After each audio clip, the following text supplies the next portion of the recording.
আজকে মুসলমানেরা বিশ্বনবীর আদর্শ গ্রহণ না করার জন্য মুসলমানদেরকে অন্য ধর্মাবলম্বী মানুষেরা হাসির পাত্র হিসাবে ব্যবহার করে।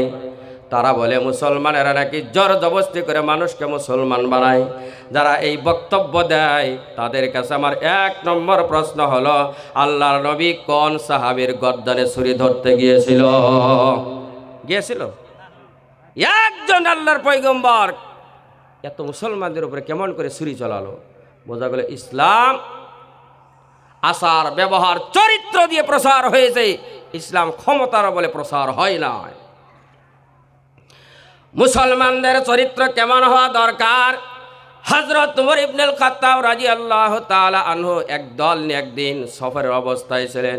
এমন সময় নামাজের সময় হয়ে গেছে, নামাজের জন্য কোনো উপযুক্ত জায়গা পায় নাই। একজন খ্রিস্টান পাদরি, যেমন আমাদের মাওলানা হয় তেমন খ্রিস্টানদের পাদরি হয়। খ্রিস্টান পাদরি হযরত ওমরকে ডাকতে বলে, আমিরুল মুমিনিন, আপনি যদি মনের ভিতরে কিছু না ভাবেন তাহলে আমাদের গির্জাঘরটা আমি ধুয়ে পরিষ্কার করে দেই, আপনি আপনার সঙ্গীদেরকে নিয়ে গির্জাঘরের ভিতরে নামাজ পড়েন। কিন্তু হযরত ওমর তা মানলেন না, বাধা করলেন, গ্রহণ করলেন না প্রস্তাব। হযরত ওমর ডাকতে বলে, পাদরি, তুমি নামাজের জন্য জায়গার ব্যবস্থা করার কথা বলছো, তোমাকে ওয়েলকাম জানালাম, ধন্যবাদ জানালাম, কিন্তু এই কথা আমি গ্রহণ করতে পারি না। কারণ আমি ওমর যখন দুনিয়া থেকে বিদায় হয়ে যাব, মুসলমানেরা যদি ইতিহাস পায় মুসলমানেরা এই ঘরের ভিতরে একদিন নামাজ পড়েছিল, পরবর্তী মুসলমানেরা দাবি করবে এইটা মুসলমানদের মসজিদ ছিল, খ্রিস্টানেরা জোরমূলকভাবে গির্জা বানাইয়াছে। এটাকে বলা হয় ইসলাম। ইসলাম তো আমরা বুঝি না। এই জন্য আমার ভাইরা, ইসলামের আদর্শ যদি আদর্শিত হয়ে যায় মুসলমানদেরকে কোনোদিন মানুষ ঘৃণা করতে পারবে না।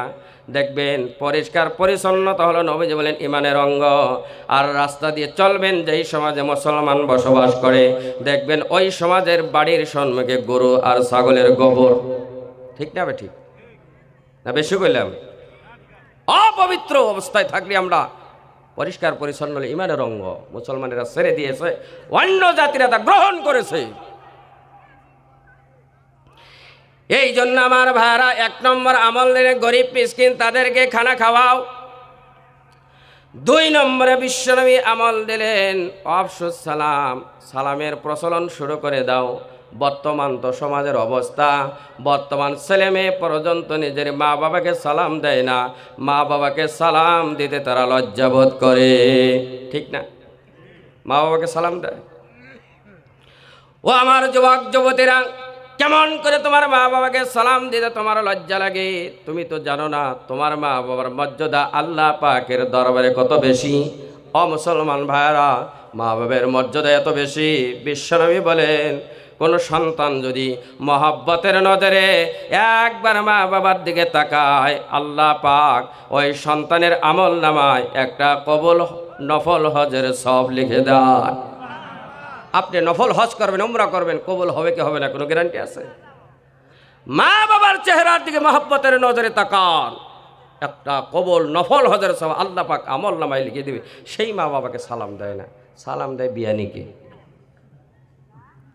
সেখানে কিন্তু কোনো ভুল করে না, আসসালামু আলাইকুম বিয়ানি কেমন আছে? কথা ঠিক না? ঠিক। মা বাবাকে সালাম দেওয়ার দরকার আছে না নাই? মা বাবাকে কে কে সালাম দেবে দেখি, হাত তুলে দেখি। আল্লাহ হাতগুলা কবুল করে। 2-1 জন আমার আদা আদি তুলছে যে দেই না দেই সন্দেহ আছে। মা বাবাকে সালাম দেবেন, আপনার রুজির ভিতরে বরকত দেওয়ার মালিক কে? হাদিস শরীফে বিশ্বনবী বলেন, যারা মা বাবার সঙ্গে সদাচরণ করবে আল্লাহ পাক তাদের রুজি রোজগারে কামাইয়ের ভিতরে বরকত দান করবে। মুসলমান ভাইরা, অনেক টাকা কামাই কিন্তু কামাইয়ে বরকত হয় না। অনেক কারণ আছে, তার ভিতরে একটা কারণ হলো কামাইয়ের অংশ কোনোদিন মা বাবার জন্য খরচ হয় না। কামাইয়ের অংশ মা বাবার জন্য দেন, আপনার রুজিতে বরকত দেওয়ার মালিককে। রুজি দেওয়ার মালিককে। কোটিপতি হয়ে গেলেন 1 সেকেন্ডে রাস্তার ভিখারি বানাইতে পারে কি পারে না? আপনার গাড়ি বাড়ি সব কিছু শেষ করে আপনার আমার হাতে একটা ভাঙ্গা বাটি তুলে দিতে পারে আল্লাহ। কথা ঠিক না? ঠিক। ভাই মাতরম দোস্ত বুজুর্গ বলছিলাম, আল্লাহর নবী বলেন আফসুস সালাম, সালামের প্রচলন শুরু করো। বিশ্বনবী বলেন লা তাদখুলুল জান্নাহ। আমি কোনো কবিতা শোনাই নাই, বিশ্বনবীর হাদিস শোনাচ্ছি। আল্লাহর নবী বলেন লা তাদখুলুল জান্নাহ, তোমরা জান্নাতে যেতে পারবে না হাত্তা তুমিনু, যতক্ষণ পর্যন্ত ইমানদার হতে পারবে না ততক্ষণ পর্যন্ত তোমরা জান্নাতে যেতে পারবে না। আল্লাহর নবী ফর্মুলা দিচ্ছেন ওয়ালা তুমিনু হাত্তা তাহাব্বু, যতক্ষণ পর্যন্ত তোমাদের মনের ভিতরে পারস্পরিক মহব্বত পয়দা হবে না, একজনের প্রতি আরেকজনের দিলের ভিতরে মহব্বত পয়দা হবে না, আল্লাহর নবী বলেন ওই সময় পর্যন্ত তোমরা কামেল ইমানদার হতে পারবে না। আর বর্তমান মুসলমান সমাজে এইটার সব থেকে বেশি অভাব, একজনের প্রতি আরেকজনের ভালোবাসা নাই। একজন যদি উপর দিকে ওঠে 10 জন চিন্তা করে কেমন করে তাকে পাগারে ডাবানো যায়, ঠিক না? হ্যাঁ, আমরা মনে করি নিজে খাইলাম, নিজে বাড়ি বানাইলাম, গাড়ি কিনলাম, এটাই জীবন না। নিজে খাইতে হবে, নিজের প্রতিবেশীকে খাওয়াইতে হবে। আপনার প্রতিবেশী যদি একজন হিন্দু, খ্রিস্টান, ইহুদি হয়, আপনি যদি পেট ভরে খান, আপনার প্রতিবেশী নিকটবর্তী যদি ক্ষুধার্ত অবস্থা আছে, বুঝবেন এখন আপনি মুসলমান হতে পারেন না। এই জন্য আমার ভাইয়েরা পারস্পরিক মহব্বত পয়দা হতে হবে। বিশ্বনবীর সাহাবেদের যুগে কেমন সমাজ ব্যবস্থা ছিল, কেমন মহব্বত ছিল, কিতাবের ভিতরে পাওয়া যায়। একটা ছাগলের মাথা একজন সাহাবীর বাড়িতে চলে গেছে। সাহাবী ইচ্ছা করলে নিজে খেতে পারে, কারণ তাকে গরিব বিবেচনা করে তার বাড়িতে ছাগলের মাথা দেওয়া হয়েছে। কিন্তু সাহাবী চিন্তা করে আমার তো কিছু খাবার আছে, মনে হয় আমার নিকটবর্তী যে লোক আছে আমার থেকে বেশি অভাবে আছে, এই জন্য নিজে না খেয়ে নিকটবর্তী বাড়িতে ছাগলের মাথা পৌঁছায়া দিচ্ছে। ওই বাড়িওয়ালা আবার চিন্তা করে আমার তো কিছু আছে, মনে হয় আমার নিকটবর্তী লোকটা আমার থেকে কষ্টে আছে। আমার ভাইয়েরা এমন করতে করতে এক ছাগলের মাথা 7 বাড়ি ঘুরে আবার প্রথম বাড়িতে ছাগলের মাথা ঘুরে আসছে। এই ছিল সাহাবেদের ভিতরে মহব্বত। কিন্তু আমরা কেমন মুসলমান হইলাম, একজন আর একজনের ভালো সহ্য করতে পারি না। একজন যদি খারাপ অবস্থায় আছে তাকে তোলার জন্য কোনোদিন চেষ্টাও করি না, ঠিক না? এই জন্য আল্লাহর নবী বলেন আলা আদুল্লুকুম আমরান, ও সাহাবীগণ তোমাদেরকে এমন একটা আমল সম্পর্কে কি আমি বলবো না যে আমল করলে আল্লাহ পাক তোমাদের দিলটা মহব্বত দিয়ে ভরে দেবে। আল্লাহর নবী বলেন আফসুস সালাম বাইনাকুম, সালামের প্রচলন শুরু করো। এই সালামের কল্যাণময়তা হলো সালাম যেই সমাজে থাকবে আল্লাহ পাক ওই সমাজের লোকদের ভিতরে মহব্বত দিয়ে পরিপূর্ণ করে দিবে। আমার যুবক ভাইরা, বন্ধুর সাথে যখন সাক্ষাৎ করেন, ইসলাম যে ব্যবস্থা দিয়ে সালামের মাধ্যমে মঙ্গল কামনা করেন, মহব্বত বাড়বে না কমবে? আপনার যে সবথেকে বড় দুশ্মন বাস্তব জীবনে প্রমাণ করবে। যাকে মনে করেন যে সবথেকে বড় দুশ্মন আমার শত্রু, আপনার দুশ্মন যাকে মনে হয়, দেখা হওয়া মাত্রই, সাক্ষাৎ করা মাত্রই তাকে সালাম দেবেন। দেখবেন একদিন সালাম দিলে মুখটা বাঁকা করে চলে যাবে, দ্বিতীয় দিন সালাম দেবেন, আগের দিন দিয়ে মুখটা কিছু কম বাঁকা করবে, তৃতীয় দিন সালাম দেবেন, চতুর্থ দিন সালাম দেবেন। দেখবেন একদিন এমন সময় চলে আসবে আপনি যাকে দুশ্মন মনে করেন, দুশ্মন চিন্তা করবে আহারে যাকে আমি দুশ্মন মনে করি সে তো আমাকে দেখা মাত্রই সালাম দেয়, আমি কেন তাকে দুশ্মন মনে করি? আজ থেকে আর তাকে দুশ্মন মনে করব না, তাকে দেখা মাত্রই সে সালাম দেওয়ার আগে আমি তাকে সালাম দিয়ে দিব। ঠিক না নাই কন? হ্যাঁ, দুশ্মনে যদি সালাম দেন 1 দিন 2 দিন 3 দিন 4 দিন 5 দিন 6 দিন 7 দিন, ও তো একদিন ভাবতে বাধ্য হয়ে যাবে কে রে আমার এত বড় দুশ্মন, আমাকে দেখলেই সালাম দেয়, দুশ্মনী থাকবে? এই জন্য নবীজি বলেন আফসুস সালাম বাইনাকুম, সালামের প্রচলন শুরু করো, তোমাদের দিলটা মহব্বত দিয়ে ভরে দিবে কে? 3 নম্বরে বিশ্বনবী বলেন ওয়াসিলুল আরহাম, এইটাও আমাদের সমাজে অভাব। নবীজি বলেন তোমরা আত্মীয় স্বজনের সাথে সুসম্পর্ক করো। বর্তমান তো সুসম্পর্ক নাই। 2 ভাই যদি এক বাড়িতে থাকে, অনেক বাড়িতে ভালো আছে, আবার অনেক বাড়িতে দেখবেন 2 ভাইয়ের বউ কোনো দিন মিলতে পারে না, 2 ভাইয়ের আজ্ঞায় একটা, কিন্তু মাঝখানে দেখবেন বেড়া। ঠিক না? না বেশি কইলাম? এই জন্য আমার ভাইয়েরা, আমার বোনেরা ভালো করে শোনেন, আল্লাহর নবী বলেন সম্পর্ক ছেদকারী যারা যারা সম্পর্ক কাট করে, আল্লাহর নবী বলেন ওই সম্পর্ক ছেদকারী কিয়ামতের দিন আল্লাহ পাকের জান্নাতে যেতে পারবে না, আল্লাহর জান্নাতে যেতে পারবে না। সম্পর্ক করেন গড়েন, সম্পর্ক ছেদ করবেন না। সম্পর্ক কাট করার অর্থ হলো আপনি নিজের শক্তিকে কমাইয়া দিলেন।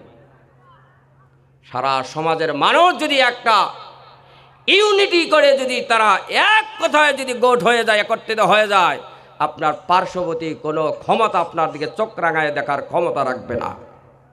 ঠিক না এখন? হ্যাঁ। 4 নম্বরে বিশ্বনবী ওয়াসাল্লু আন-নাসু নিয়াম। আল্লাহর নবী বলেন, এমন সময় তোমরা নামাজে দাঁড় হও যে সময় মানুষ আরামের বিছানায় ঘুমায় থাকে, এমন সময় তোমরা নামাজে দাঁড় হও। ফাদখুলুল জান্নাতা বিসালাম। আল্লাহর নবী বলেন, এই 4টা আমল যদি করতে পারো তাহলে আমি নবী ঘোষণা দিলাম কিয়ামতের দিন আনন্দ চিত্তে তোমরা আল্লাহ পাকের জান্নাতে ঢুকবে। আমরা তো 5 ওয়াক্তের নামাজই পড়ি না, রাত্রের নামাজ। কথা ঠিক না? নাই তাহাজ্জুদ।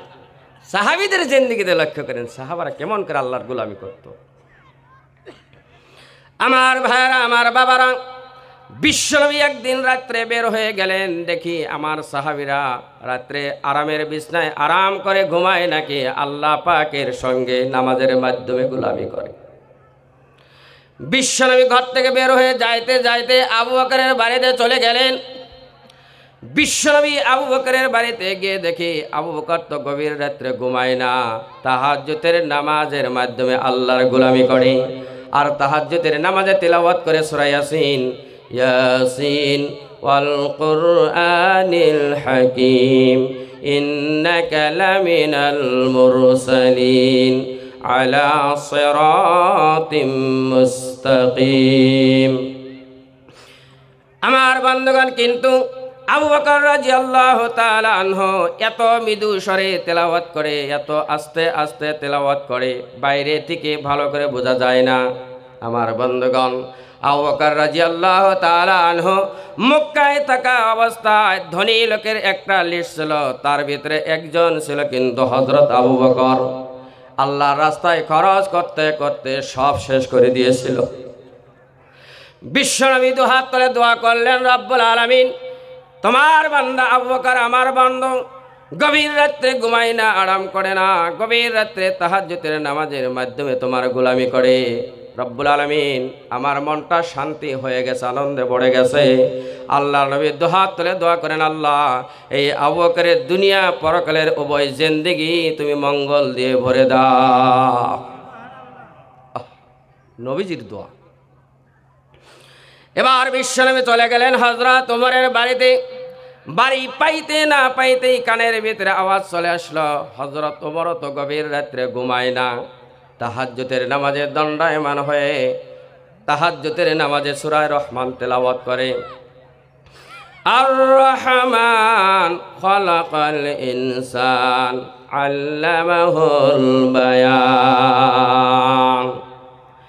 কিন্তু হযরত ওমর এত উচ্চস্বরে তেলাওয়াত করে, এত উচ্চস্বরে তেলাওয়াত করে, অনেক দূর থেকে তিলাওয়াতের আওয়াজ শোনা যায়। আহারে, হযরত ওমর একজন এমন সাহাবী ছিলেন, এত মর্যাদা সম্পন্ন সাহাবী।